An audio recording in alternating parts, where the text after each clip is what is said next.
That is like that. I know that could be tough, and like you said, you're not missing out on the 300,000 Yeah. and shit like that. I mean, So it's I not think as it comes hard for me. yet. It just comes down to the fact that, like, I've been in my son's life, damn near every single day since he was born. So just like these conversations be for really the fathers that ain't really there. You know what I'm saying? Like, I don't know how they do what they do, but I'm able to miss time here and there because I'm Story there. as it is theirs. So let's show love to people with amazing stories, lessons, and lives that only they can tell. This is the Cook Up. That shit is tough. Yeah. That shit looks tough. Then fast forward into like more current stuff. We started talking about your upbringing, your parents and shit like that, but how do you, because I know one thing that you pride yourself on probably more than DJing is being a father. Yeah. How do you balance the being a great dad and being a active and present father with being the city's top DJ? Being a dad is my most important job. It's my first job. It's my most important job. So if it's like Lil Durk said, and no auto Durk, if I ain't got time for loving my kids, I ain't got time for nothing. You feel what I'm saying? So it's Rock Jr. first and all that extra shit second. Because I'm not here to politic, and I'm not even here to be the people's favorite. That's just what they give me. You know what I'm saying? So it's not a hard balance for real. I think there's pockets of life where life becomes stressful. But I think in general for me, balancing DJing and balancing being an excellent father is not something that's difficult for me because it comes natural. It's easy. Like being a dad is easy. Yeah. Being well, a dad, not easy, but you've grown into the role, so you're almost on autopilot with it. Yeah, So. I mean, it just comes down to if you want to be in your kid's life or not. You know, I don't think it's hard being. Yeah, but when Cardi call and say I'm on Rolling Loud, and I kind of, or when B Love call and say, yo, we on Rolling Loud in 2 Saturdays from now, and I kind of need you, and your son graduation. Oh no, I'm picking. I would.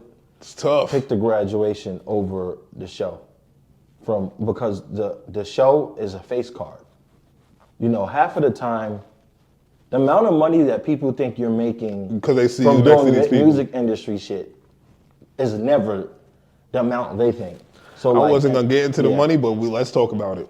I mean, was gonna stay away from your pockets. I've been a full time DJ since 2018, so I make great money DJing, but I make even more good money throwing my own events. I was gonna say you probably make more money doing your own events or when people book you to DJ, but I was talking about the tour because that's where they think you rich. Yeah, that's where they think touring you rich. is great money. That's where they think you rich. So they see you on stage with Cardi and B Love, and they like, oh he got 250 in the bank. He got 500,000 in the bank. He got $1 million in the bank because he's on tour with them. That's unrealistic. That's what they think. They automatically assume that. They see you on stage. They see you at Rolling Loud. They see you rocking from that. They see you rocking the crowd. I'll call them up right now and be like, yo, when the next tour? You know what I'm saying? We stay on tour. Yeah.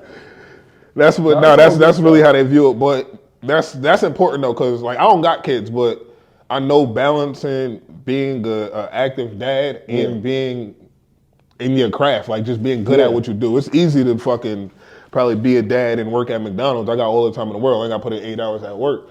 But when you on the road for a week or 2 or 3 weeks at a time. I'm more sorry to interrupt you, but I'm more so bound to miss out on an important event because of a personal problem, not because of a business problem. I don't let business mess up what I'm doing at home. It just doesn't make sense because like I'm just not doing that scale of business. You feel what I'm saying? For it to be fucking up shit at home. Yeah, nobody is saying, yo, I need you here for $300,000 to where I'm like, yo, you want to know something? All right, so do I gotta be at the graduation? But at that point, I'm not even thinking twice. Exactly. I'm like, I'm taking the 300,000. I'm gonna tell him like we men at the end of the day, so I'll tell my son like, fuck your graduation. Yeah. Now I just made enough money to buy you a house, a car, all of that in one. And I use that as an example because G Herbo, I don't know the show, but I think there's a show with him and Ari, or Ari got a show and he was on it.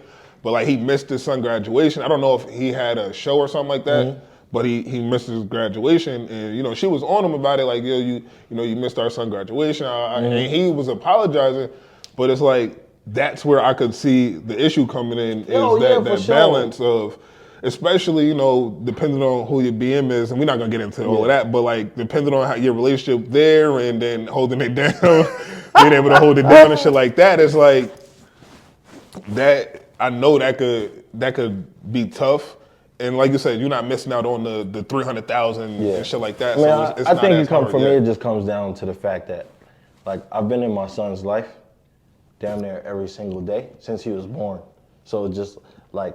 These conversations be for really the fathers that ain't really there. You know what I'm saying? Like, I don't know how they do what they do, but I'm able to miss time here and there because I'm there. I'm there 90% of the time. So when I miss it, different for the child because they know they see you every day, and they know that even if you're not physically there, they could call you, they can FaceTime you. You know what I'm saying? It's never one thing. I would never have my kids question the amount of love that I got for them. Or my story as it is theirs. So let's show love to people with amazing stories, lessons, and lives that only they can tell. This is The Cook Up.